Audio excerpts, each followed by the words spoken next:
ஒரு மனிதன் தன் பெற்றோரை திட்டுவது பெரும் பாவங்களில் ஈடுபட்டது என்று ரசூலுல்லாஹி ஸல்லல்லாஹு அலைஹி வஸல்லம் அவர்கள் கூறியுள்ளது. யா ரசூலுல்லாஹி ஸல்லல்லாஹு அலைஹி வஸல்லம், மனிதன் தன் பெற்றோரை திட்டுவானா என்று சஹாபா பெருமக்கள் வினவினார்கள். ஆம், இவர் யாருடைய தந்தையை திட்டுகிறாரோ அவர் பதிலுக்கு இவருடைய தந்தையை திட்டுவார். இவர் யாருடைய தாயை திட்டுகின்றாரோ அவர் பதிலுக்கு இவருடைய தாயை திட்டுவார்.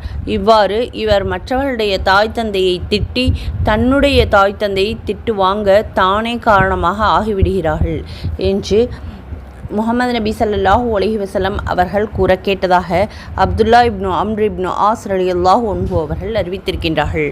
நூல் முஸ்லிம். இதை போன்ற சிறப்பான சிறிய சிறிய ஹதீஸ்களை தெரிந்து கொள்ள நமது சேனலை சப்ஸ்கிரைப் செய்து பிளேலிஸ்டில் சென்று மற்ற பயான்களையும் பார்த்து பயனடையுங்கள். லைக் செய்து கமெண்ட் செய்யுங்கள். ஜஸாக்கல்லாஹு ஹைரன் கசீரா. அஸ்ஸலாமு அலைக்கும் வரஹ்மத்துல்லாஹி